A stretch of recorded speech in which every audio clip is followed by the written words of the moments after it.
ایک گاؤں میں ایک خوبصورت طوطا اور چڑیا رہتے تھے۔ دونوں بچپن کے دوست تھے اور ہمیشہ مل کر نئے نئے مقامات کی سیر کرتے تھے۔ ایک دن طوطا اور چڑیا نے فیصلہ کیا کہ وہ جنگل کے اس حصے میں جائیں گے جہاں کوئی جانے کی ہمت بھی نہیں کر سکتا۔ یہ حصہ ڈراؤنی چڑیا کے نام سے مشہور تھا۔ شام کا وقت تھا اور سورج ڈھلنے والا تھا جب طوطا اور چڑیا نے جنگل کے اس حصے میں قدم رکھا۔ جیسے ہی وہ آگے بڑھے، ہر طرف خاموشی چھا گئی۔ درختوں کی شاخیں عجیب انداز میں ہل رہی تھیں، جیسے کوئی چھپ کر دیکھ رہا ہو۔ چڑیا نے طوطے سے کہا، ہمیں واپس چلنا چاہیے، یہ جگہ بہت ہی زیادہ ڈراؤنی اور خطرناک لگ رہی ہے۔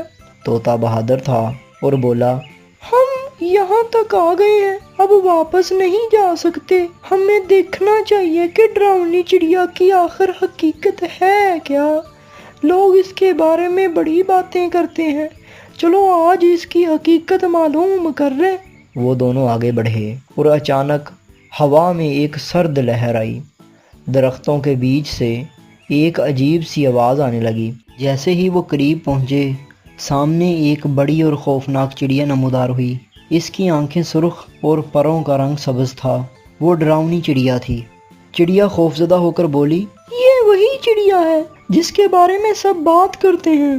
ڈراؤنی چڑیا نے ہنس کر کہا، کیا تم لوگ میری کہانی سننا چاہتے ہو؟ طوطے نے حیران ہو کر پوچھا، کہانی؟ تم تو ہمیں نقصان پہنچانے والی ہو نا؟ ڈراؤنی چڑیا نے سر ہلاتے ہوئے کہا، نہیں، میں ویسی نہیں ہوں جیسے لوگ سمجھتے ہیں۔ میں یہاں تنہا ہوں کیونکہ لوگ مجھ سے ڈرتے ہیں۔ میری خوفناک شکل کی وجہ سے میرے پاس کوئی نہیں آتا۔ چڑیا نے ہمدردی سے کہا، تم تو دل کی اچھی لگ رہی ہو، لیکن تم یہاں اکیلی کیوں رہتی ہو؟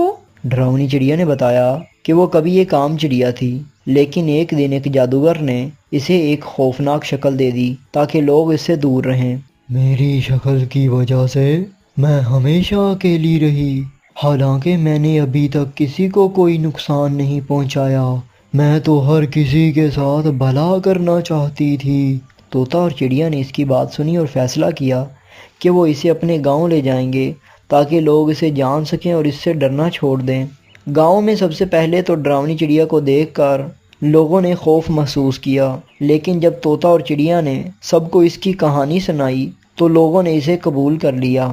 اب ڈراؤنی چڑیا سب کے ساتھ خوشی سے رہتی ہے اور اس کی خوفناک شکل کے پیچھے ایک نرم دل چھپا ہوا ہے۔ ڈراؤنی چڑیا جو کہ سب کو خطرناک لگ رہی تھی، اب سبھی لوگ اس سے پیار کرتے ہیں، کیونکہ ڈراؤنی چڑیا ہمیشہ کسی نہ کسی کی مدد کرتی رہتی ہے اور لوگوں کے کام آتی ہے۔ ایک دن طوطا اور چڑیا دونوں آ رہے تھے اور ڈراؤنی چڑیا رستے میں کھڑی تھی۔ ڈراؤنی چڑیا نے کہا، چڑیا بہن، بات سنو، تمہاری بہت بہت مہربانی۔ اگر تم مجھے اس گاؤں میں میری حقیقت بتا کر نہ لاتی تو میں وہاں پر اکیلی رہ رہی ہوتی۔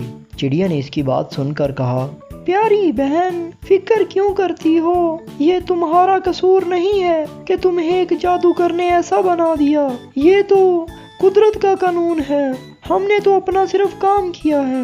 اس طرح طوطا، چڑیا اور ڈراؤنی چڑیا نے ایک نئی دوستی اور پیاری سے زندگی بسر کی اور اچھے سے ڈراؤنی چڑیا سب کے ساتھ رہنے لگی۔